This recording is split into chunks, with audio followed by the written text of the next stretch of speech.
Hello and welcome to the Facebook offices here in London and on facebook.com/Noel Gallagher Music. We're here for a very, very special Q&A and an exclusive announcement with one of the most important, significant and talented songwriters this country has ever produced. Is that all right? I guess so. There's been a lot of gossip and rumour about exactly what this announcement is going to be, so I'm not going to blather anymore. I'm just going to say, ladies and gentlemen, please welcome Mr. Noel Gallagher.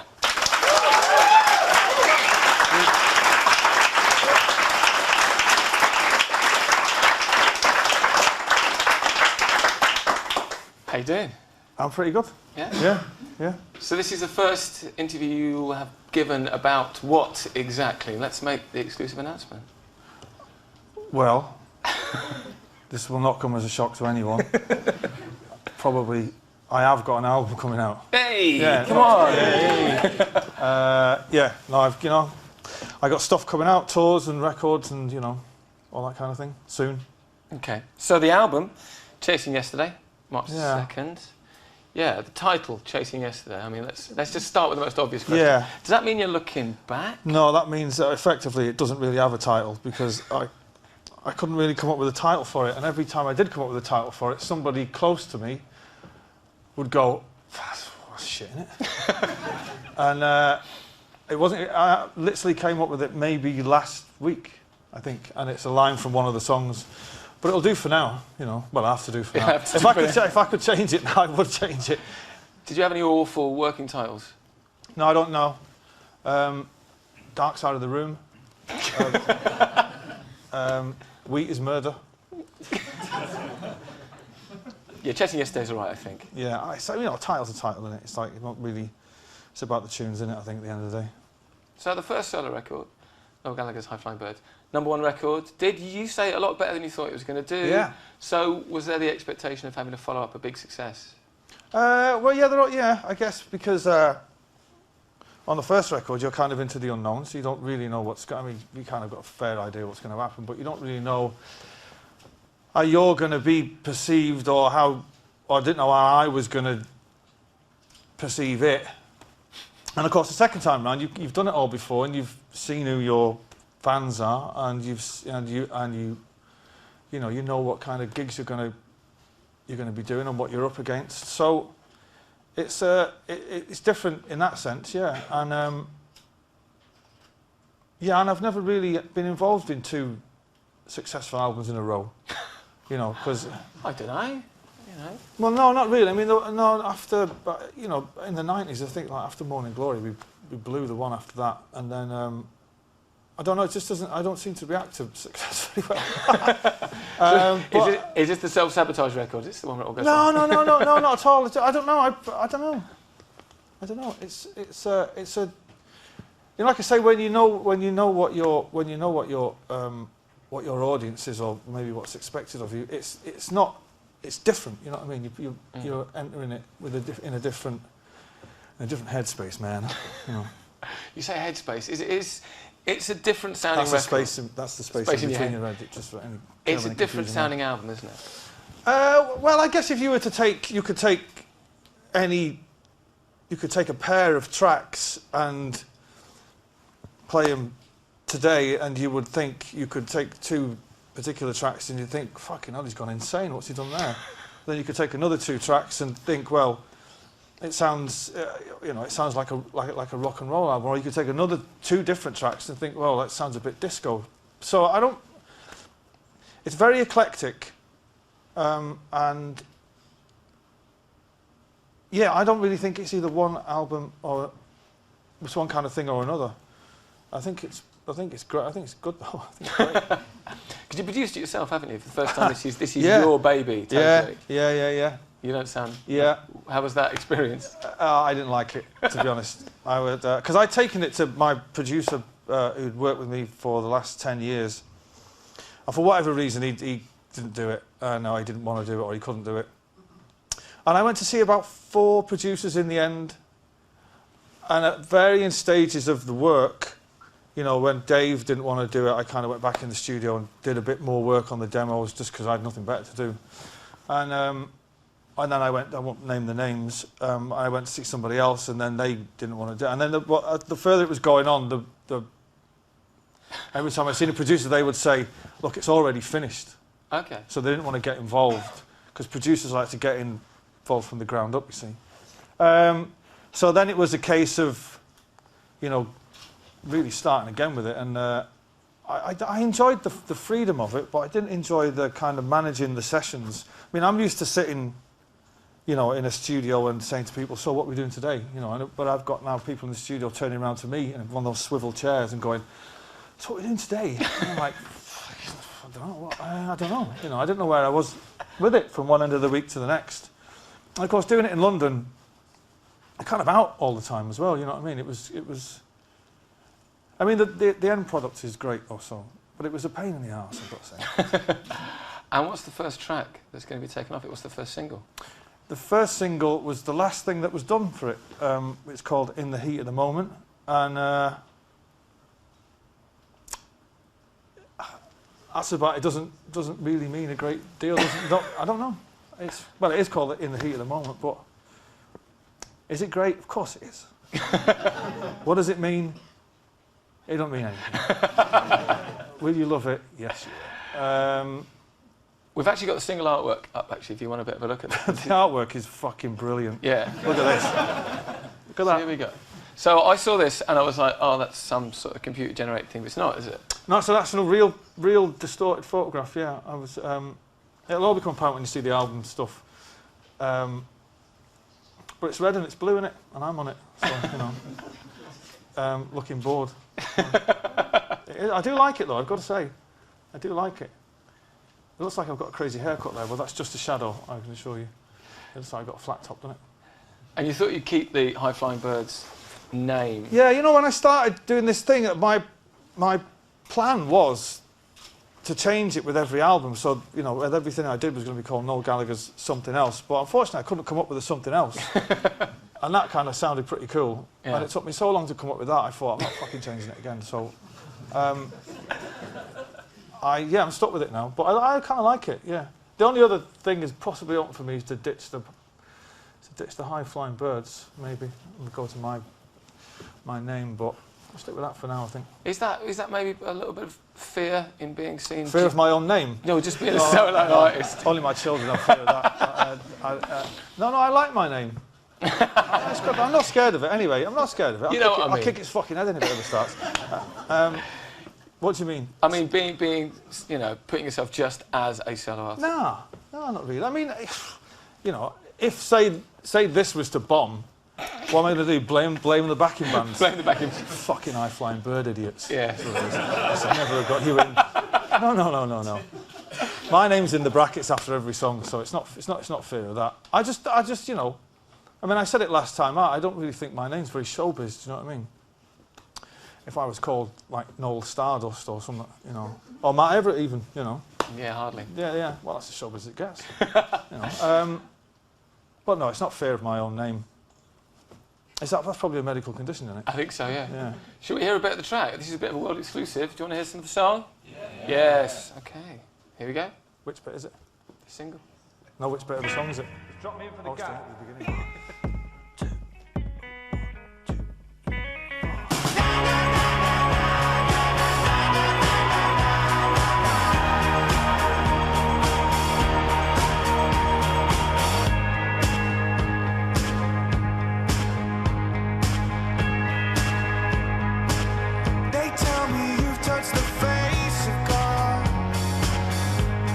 Sound of the road cracking on your neck.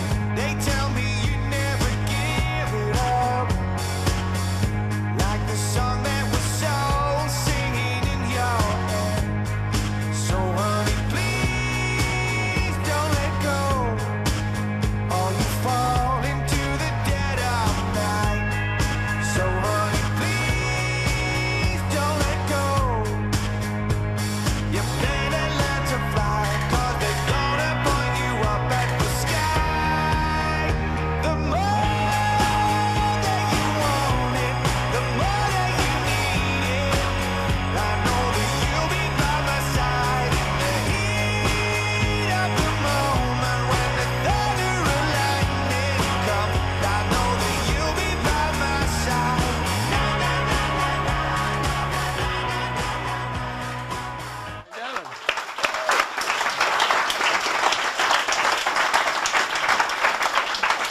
very awkward moment, that one. That was a little bit awkward. A very awkward moment. Is it nice having it finally out there? Could you say, you know, that it's been ready for a while?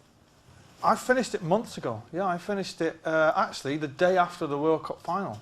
I finished it, and I've been because I started it I got really restless after the last tour, and I was meant to have quite a bit of time off, and I didn't. I was kind of doing my head in being at home. So, if you're watching Sarah, I didn't mean being at home with you or the kids. That's, you know, that's the best part about it. But I got bored, so I kind of went and started it early, and I thought it'd take longer than it did, and I finished it early. So I've been kind of sat on it for a while. It's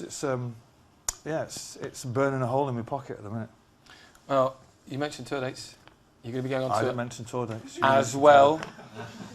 Shall I do these? Yeah, where am I going? Okay.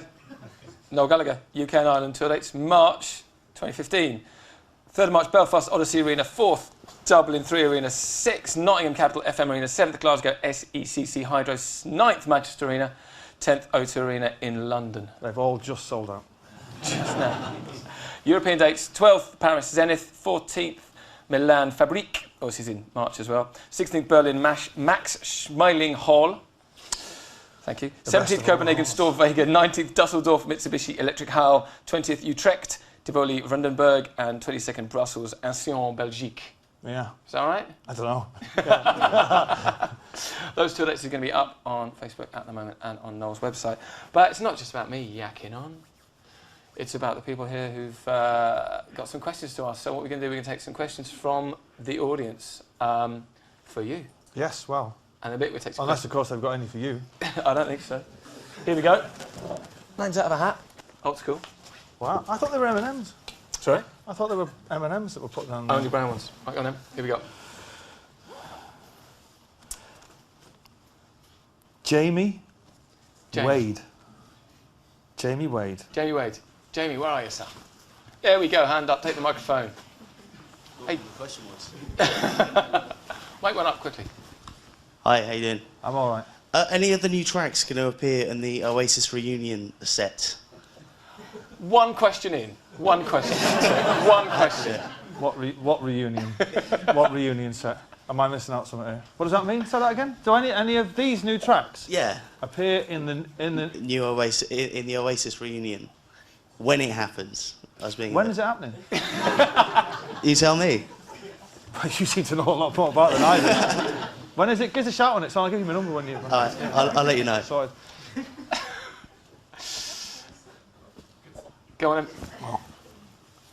I mean, one question, that's not bad to get that. Yeah, well, let's get it out of the way. Get it done. Emma Dunn.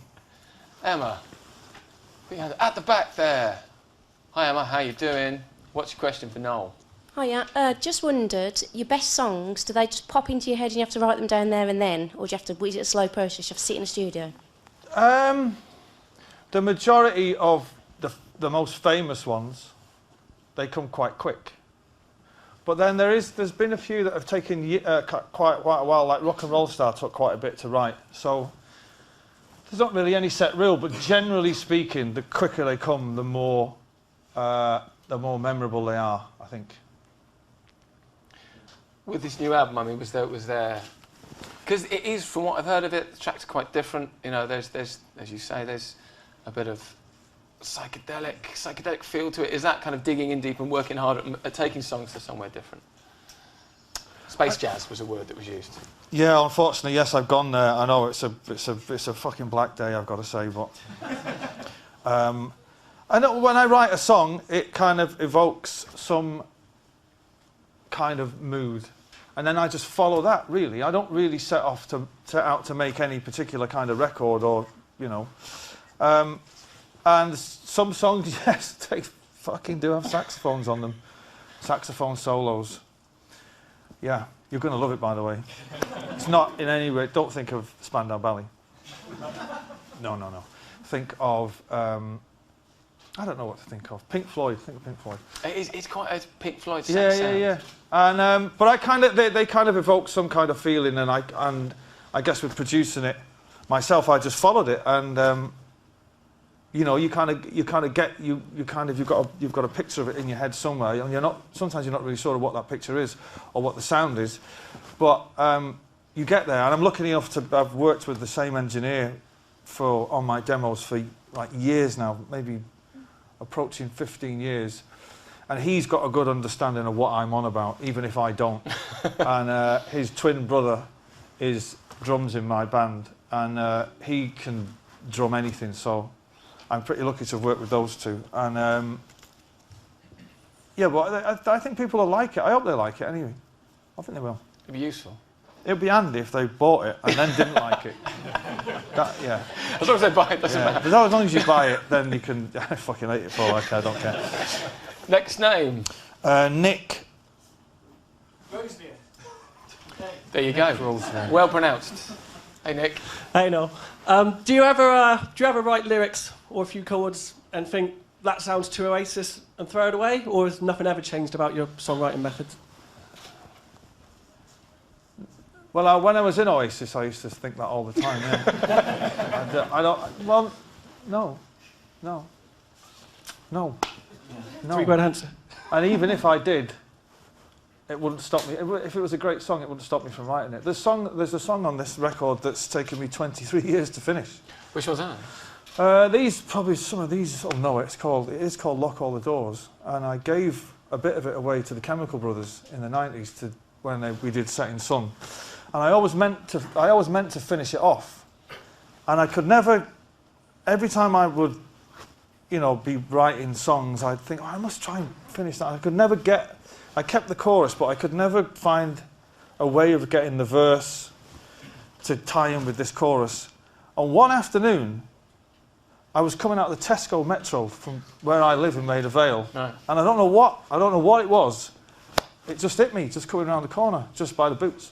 And it just came to me in a flash of inspiration, and it's taken this song called Lock All the Doors it was never released by Oasis. It's a very old, it's from 1993, but the chorus was so fucking brilliant that I never gave up on it. So no, I don't really think things sound too Oasis. Just a quick question. I got a Columbia 12-inch white label demo by my feet that I picked up in a record shop in Cornwall in 1993. What the fuck was he doing all the way down there? I don't know, I got that out. But before you go, will you fulfil a 21-year ambition I've had for you to squiggle on it? No. I've tried a couple of times before and you've begged it. More the point, if we ever see you outside sort of Tesco's and Boots... Leave me alone. It means you're trying to get a song bit right. Right, this surname sounds like, it looks like a registration plate to me, so give me... Stephanie... Is anybody going to own up to this surname? What does that say? Is it upside down? No. Stephanie... Hulp. There we go, she's there. How'd you say it? It's a German name, Heupel. Of course it is. It makes you want to cry. Is it on the record? Yeah, it's not. It's never been. Yes, it's never been called that. It's called "The Dying of the Light." And what's this? It's a song that one of this mob bootlegged over the last. I'd say it's been on the internet for about. I did it on a sound check during the last tour, and somebody taped it and put it up on the internet. And I thought, I'll leave it there, And it's been, been played quite a few times, and well, as with these things, they always get the title wrong, and they call it "It Makes Me Want to Cry," which is a shit title for a song. And unless of course it's a song about an onion, but it isn't, obviously. It's called "The Dying of the Light," which is a fucking brilliant title for a song. There, so yes, it is on the album. Yes, thanks for asking. How do you feel about when stuff from maybe sound checks pops up online, or stuff maybe in a demo form? If it's shit, I would have it removed. But as luck would have it, the internet closed down. But no, not that I would have the internet removed. But as luck would have it, this particular version of it was brilliant, so I left it there for people to enjoy. It was only an acoustic thing anyway. Do you know what I mean? The finished version is far more grandiose affair. Go for it. Next name. David Ardle. David, there you go, front row. Hey, David. Now you're using the internet, do you read through fan comments as well as know what's out there? Not particularly, no. If somebody says to me, "Fucking hell, have you seen that thing on the internet about you, that guy calling you a cunt?" I'll read that. But I think no good can come of that. Do you know what I mean? Unless you tell me, unless every comment is saying that I am probably one of the top 5 human beings in the world, there's probably no point in me reading it. I'm asking if you would adopt them as well. There's a lot Adopt one? Yeah, there's a lot of questions saying, would you adopt them? A lot of people. Adopt a question? No, adopt. This is fucking Adopt bizarre. fans. Adopt a fan? Yeah. As a child? I mean, that could be a child, that could be an adult, you know. You've probably got room in the house. I don't know. Do you want to ask me, is it what you want? You adopt me. Are you short? Are you short of a parent or two? Are you up for adoption? I am now. I don't think. Well, then the answer is a resounding no. Of course, I've got 3 children, and to be quite frank, I'm trying to get rid of one of those. So. Don't tell anyone I said that. Another question. This is great. Who's next? Owen Dryden. Owen Dryden. Hi, Owen. Thank you. Hello. I've got to stand up. Okay. Stand up. There we go. I know what you're talking to me about. My apologies. U2 famously, infamously released their album for free through iTunes. Would you do something like that, or? Good question. No, because no, my records in particular cost too much fucking money to make to be kind of giving them away for free. Cool. Yeah. I'd really rather not get into it, to be honest. It does sort of seem to be there's this sort of trend at the moment for, like, you know, these big albums being given away for free, or people sort of trying to do sort of unconventional kind of this album appears out of nowhere, and you've done. Well, I've you know, people that do that tend to hide behind the ambiguity of, well, it may have, this many people may have downloaded it, and it may have been this and it may have been that. I prefer my bands that make a record, fucking put it on the counter, stick your chest out, fucking stand behind it, and let it die or fall by its merits. You know, that's the way I work, and it's the way I always will work. And if anything, I'm going to fucking put the prices up on my records. Never mind giving them away for free. From the bowl. Next question. Wow. This is actually a member of the Star Trek crew. This is, This is incredible. James Kirk. Yeah. Yay! Yes. All right, Captain. Yeah. How hard is it now to keep like a project secret compared to 20 years ago with social media and stuff? It's easy. Why you say that? You know, people. All you got to do is spotted walking somewhere holding a guitar case, and all of a sudden he's doing the record there. Doesn't that happen? It never happens to me. I've got to say, never happens. I've had people coming in and out of my studio playing on records, and no one's ever mentioned it yet. And it's just if you've got a close circle of associates, then they're not going to tell anybody. Not that anything's a massive secret, but I think I think it spoils it for fans. The fans know everything that's going on. You know, they know when you start, and you're constantly tweeting shite all the time, and Instagramming this, and fucking, on your website is a constant update of what you've done. Then it's just boring. When I was growing up listening to music, you didn't know what the Smiths were up to from one of the year to the next, and you didn't want to know. The next thing was there was a press release and it was out.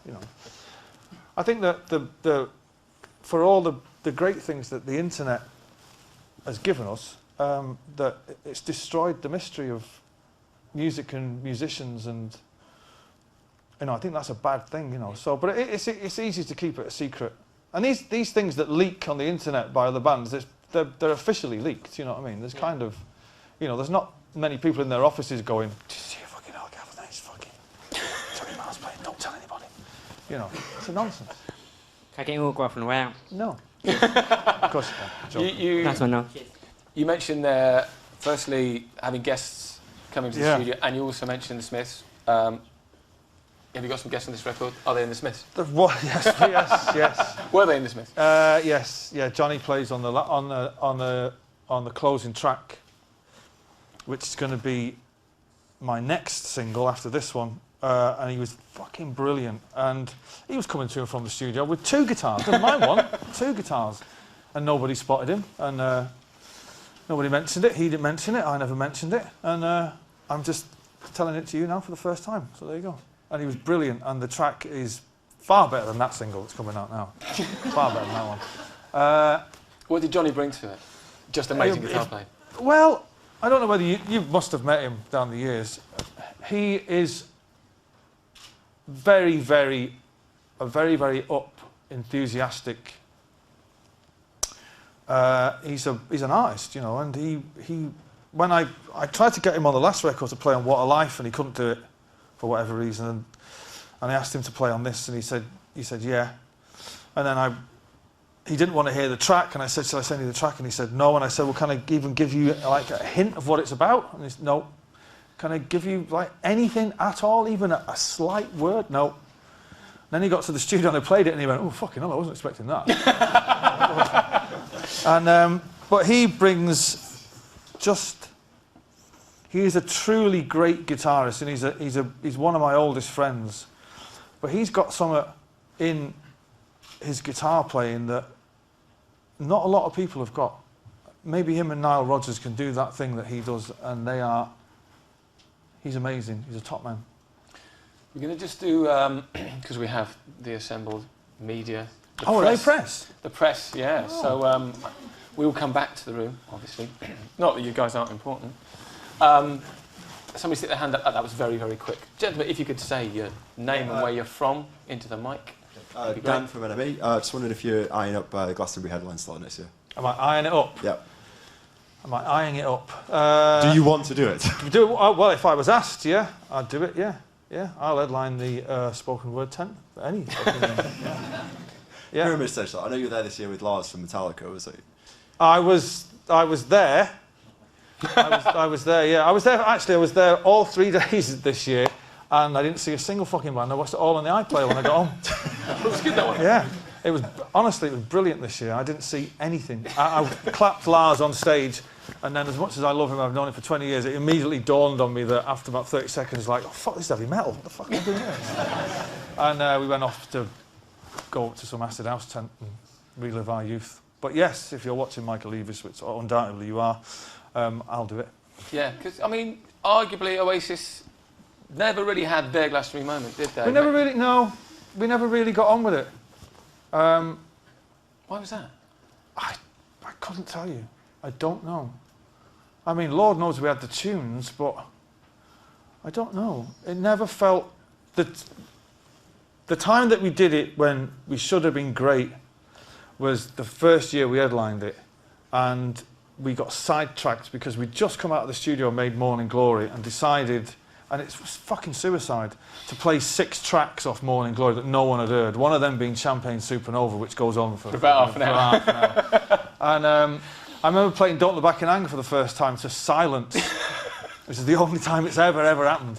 And You'll be singing along to this one day. Yeah, we kind of did, you know, like a track from Definitely Maybe, then a new track, and it never really got going. And I think by the time we headlined it the second time, maybe our moment had passed with that kind of thing. But I'd be up for doing it. I mean, I'm going to go regardless. So, you know. If you have another question from, there we go. Your name and where you're from. Hi, I'm Hannah from The Guardian. Liam Liam has been pretty negative about some of the kind of Oasis reissues that are coming out this year. I just wondered whether you have similar views on them, or whether you're kind of quite pro. What was his views? Just I think he just kind of said he was kind of rehashing old stuff. Really? Yeah. I bet he wasn't saying that when he's putting the cheque in the bank. So you think it's a good idea, nice idea, or? Do it was something I was willing to get involved in up to a point, but I was working on this record, so I didn't really get deeply involved in it.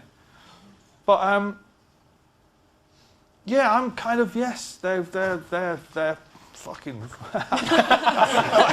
in the bank. I mean, you know, it's money for old fucking rope, isn't it? Not there in any way I'm fucking taking the piss out of you lot there. Obviously not, you're brilliant and all that, but seriously though, it's money for old rope. Let's get one more from the press. So hand up, somebody. No, that's... Oh, there we go. Yes, there we go. There we go. Sorry. Hi, Noel, Theo from MTV. Might be a bit of a cheeky one. Any thoughts on the first two BDI albums? Were you a fan? Were you quite impressed? Yeah, or? they're good. Yeah. Yeah. They're not as good as this one, I'm sure. Well, undoubtedly, I would have thought. No, they're good. They're good. You know, in fact, I was out with some of BDI the other night. They're still plugging away. Good lads. Good relations? Yeah. All good. We all got shit-faced and talked nonsense for hours. It was good. Good. Yeah. Not about a reunion, if anybody's fucking thinking. There's none of that going on. God, will you stop bringing it up now? I mean, I come know, on, like, all I know, the time. I know. Really? From the bowl I've of got- love. I've Oh, you got got one one already? here, yeah. Okay. Wayne Howarth. Oh, another front row. Hey, Wayne.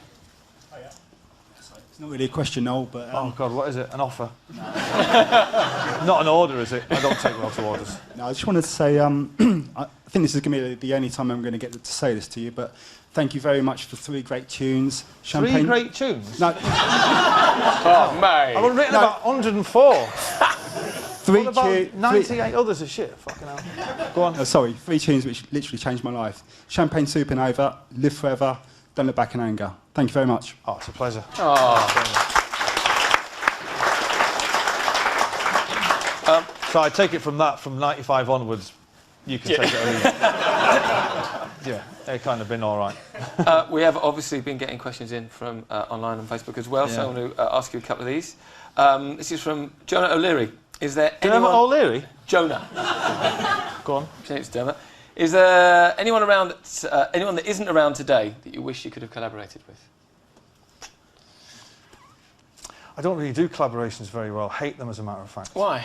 I don't know. I get all self-conscious when I'm kind of... I don't know.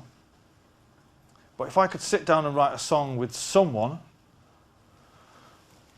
Maybe the guy that wrote Shut Up Your Face. You know, remember that song? Joe Dolce. Joe Dolce. Yeah. It's a big tune. I reckon that. I wouldn't feel that self-conscious around him. Bob Peel. Simple one. What's the worst present anyone's ever bought you? Oh. Get a bit smash hits now. I hate when people buy me clothes. You like clothes, do you? Quite Yeah, but I don't like people buying me clothes. That really fucking winds me up. Because it's saying a bit too much in it, do you know what I mean? I bought you a jumper. Why? Just give me a fucking gift voucher like everybody else. Go and buy my own jumpers, thank you very much. You shop for yourself? I do shop for myself, yeah. I wouldn't dream of buying clothes for anybody else. It's a weird thing though, isn't it? Don't you think? Yeah, I mean, I don't mind socks and scarves and stuff, but jumpers and trousers... Yeah, socks, they're just... Socks are sock, innit? You know what I mean? Socks are sock, apart from you're wearing trendy ones, aren't you? Yeah. Oh, yeah, just... They're ridiculous. But no, the worst present... Yeah, I don't know. Novelty bottle openers. Oh, OK. Yeah. Another hardcore journalistic question from Nick Boyan. Is Anae still furious with you for not going on X Factor? Yes. Every week we watch it, she kind of, when I'm, you know, just tutting at the screen. Really? Yeah. She will say to me, "It could have been there. Could have been there. That could have been you, slagging him off." Yeah. But yeah, no, I don't think she'll ever forgive me. I don't think she'll ever forgive me. I'm convinced I'm going to have to go and sit in a psychiatrist meeting with her when she's about 34 and it'll all come out. Because he didn't go on. Would you go on the show as a performer? Because I mean, I wouldn't have thought I'd ever get asked. Oh, I don't. Well, I'm not, no, I don't think so. Have you seen the people who perform on that? They properly put on a show. You could do that. No, I couldn't put on a show. I don't put on a show. These lot will tell you that. No. Okay. Let's have a look. Who would you rather go for a pint with, Gazza or Paul Merson? Fucking hell. I've got to say Paul Merson. Gaz would be a fucking car crash, wouldn't it? Yeah. No, Paul Merson. But neither of them drink though. Well, obviously Gazza drinks. But, I mean, yeah. That's not my idea of a good night out. No. Gazza? No. No. The Bowl of Love. Carl Davis. Carl Davis. Hey. Hey, Carl, how you doing? Tom, explain this to me. What is it with these beards at the moment? I started the beard thing. Did you really? Well, why? North Explain to me what it is. Have you got a job lined up for Christmas or something? Hopefully, yeah, maybe, yeah. I started this years ago and then it slowly filtered down south. Well, clearly you started that Others have beard got years it. ago. Look at the size of that. It's unbelievable. Did you? I mean, Just one. I mean, Yeah, you're all right. have you ever gone full? I've only had a beard once, was when I was in a car crash in America, and I had lacerations on my neck, and I couldn't shave for weeks, and I grew a beard. And I can't begin to tell you the amount of shit I got off Paul Weller on a daily basis. It was fucking unbelievable.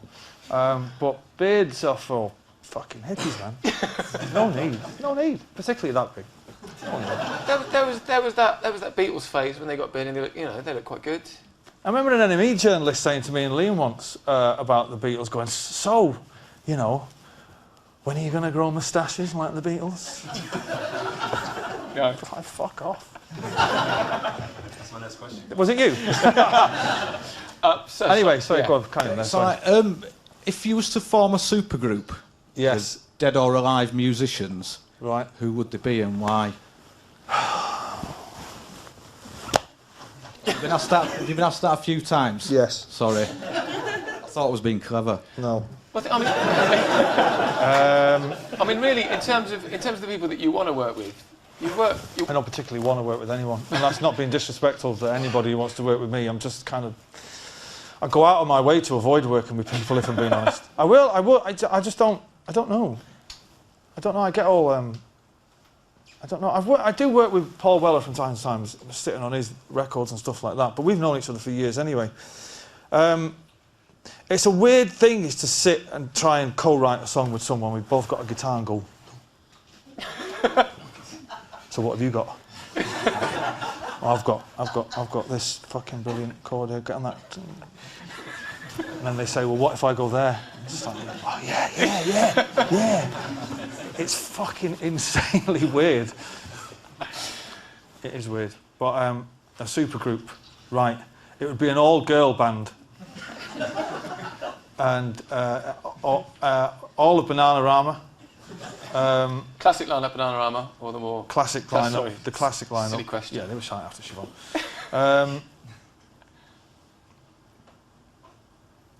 Who else all girl bands? Very good. None of them. Bananarama. Me and Bananarama. Yeah. You can see that everyone's like that in the press. Like, right, we'll have that. We're having that. Headlines tomorrow. Thanks, man. Cheers. Yeah, I hope you get a good night's sleep now. Sleep well after that. Another one from the Bowl of Love. Fucking hell, this is meant Francis Dainty. This better be a girl. Yeah.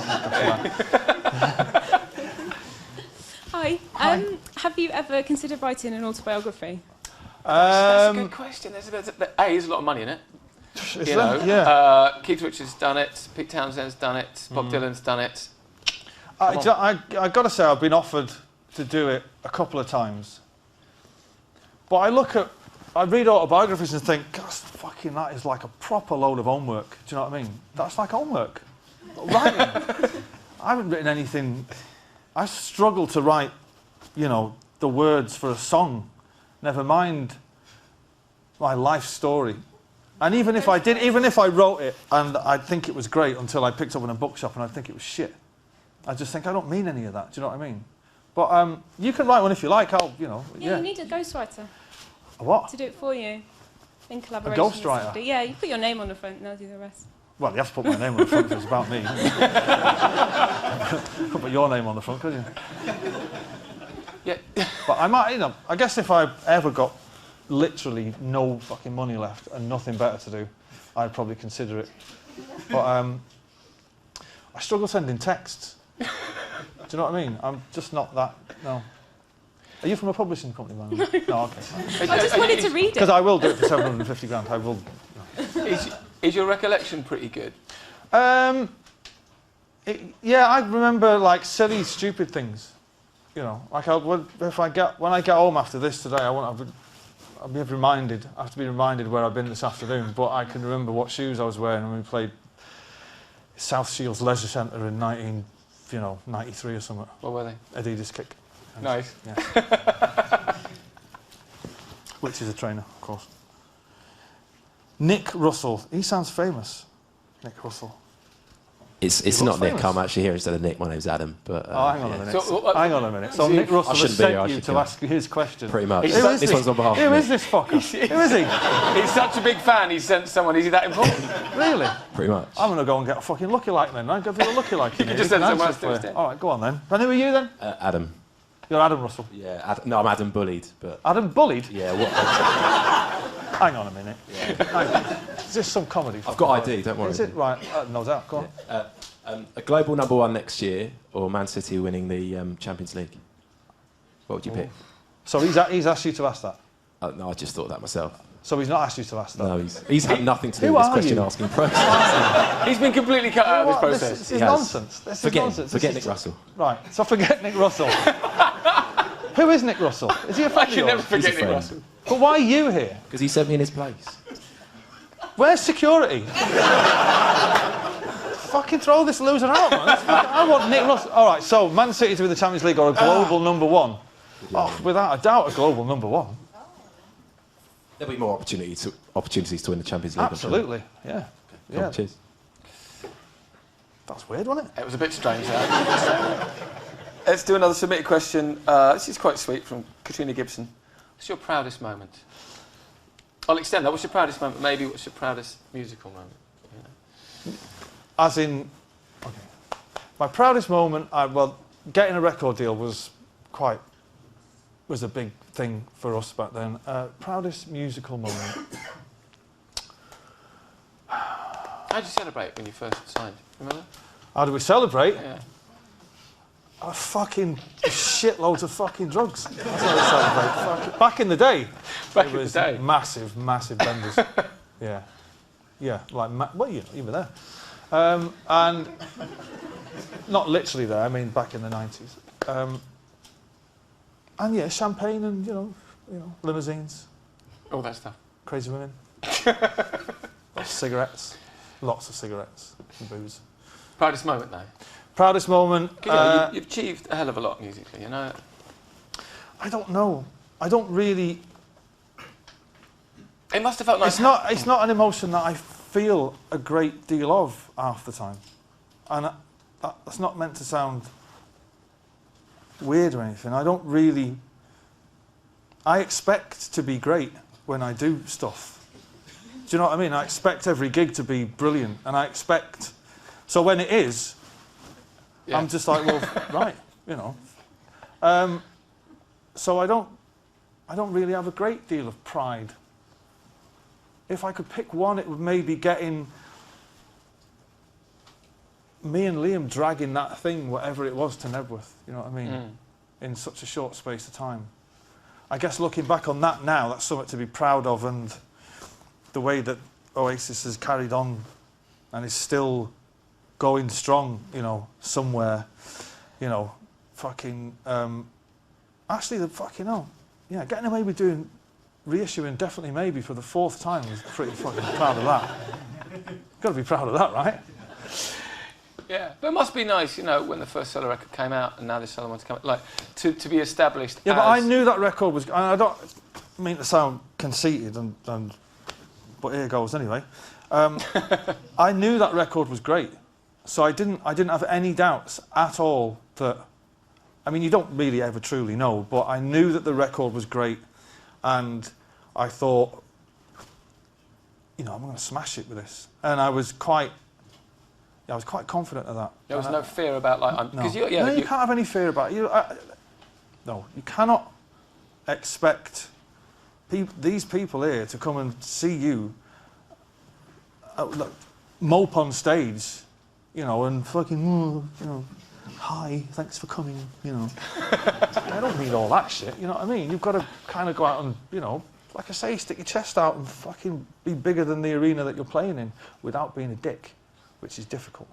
Do you ever cross the line to dickishness at any point in your career? Never. Never. No, that's why I wasn't a singer, you see, because all singers are dicks, as we know.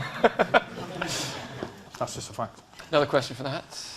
Jessica Peter, who have you sent in your place? On the front there. And your name is? Hey, I'm Jessie. Oh, thanks for turning up. To be honest, I will make it easy for you. I'm just really happy that you are back. Thank you. And yeah, that's it. Good to see you. Thank you very much. Really? What can I say? Come on. Thank you. Well, That said it all. That's a perfectly good question. Thank you, Jessica. Any more people just want to say you're great, Noel? Leanne Housey.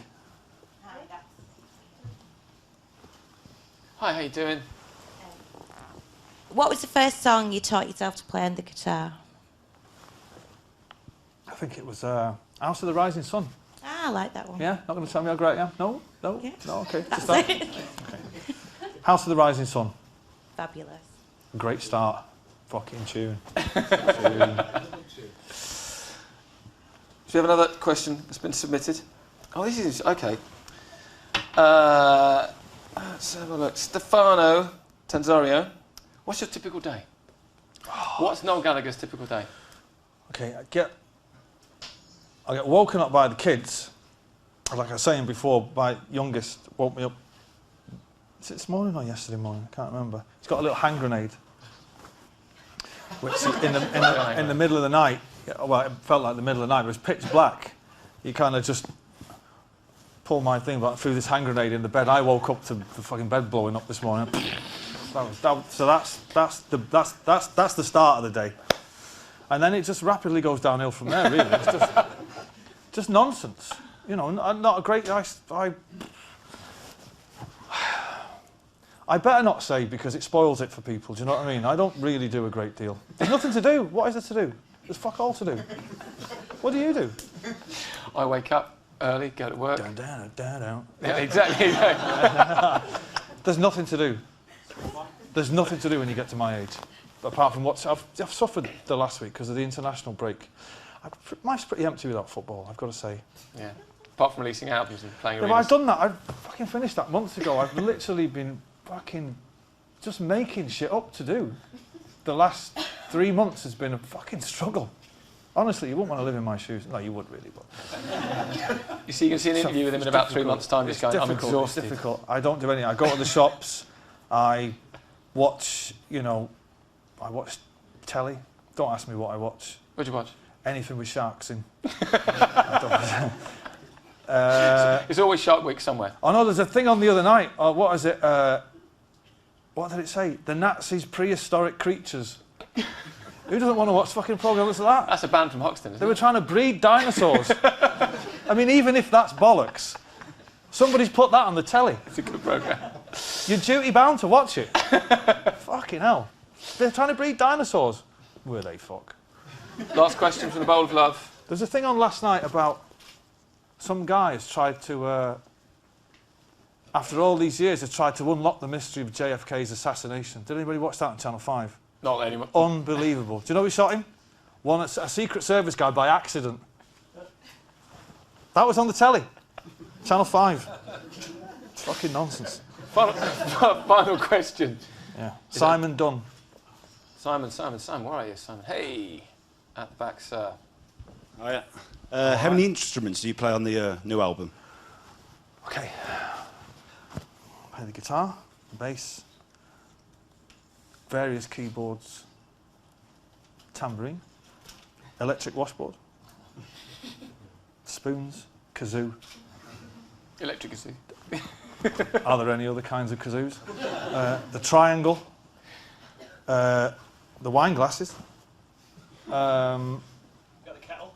The kettle makes an appearance, the electric kettle, and a glockenspiel, and the bathtub with the hosepipe in it. Yeah, that didn't make it onto the final thing though, but I did attempt to do that. Just the fucking guitar and the bass, that was it. That's all I can play. I do play keyboards as well, though, very badly. Thanks very much, man. So that about wraps it up. Thank you very much for watching Chasing Yesterday, March 2nd, the new record. Let's just call it the new record. The new record. If you do a sequel, it would be the new record 2.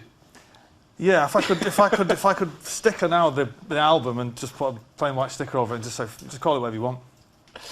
New single coming out on November 17th, In the Heat of the Moment. Yep. Tour dates, as we said, kick off UK on the 3rd of March. All the dates and ticket information is up on noelgallagher.com at the moment. That only leaves me to say thank you very much for coming along. And ladies and gentlemen, it's Noel Gallagher.